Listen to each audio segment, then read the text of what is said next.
الفريق الاول. مبروك يا ابو رامي، مبروك.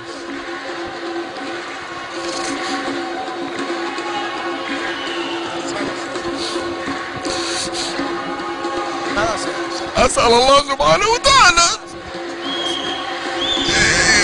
اللي يرد الحق لاصحابه وفضل العريس نواف لا تفضل. والله صدقنا، والله صدقنا.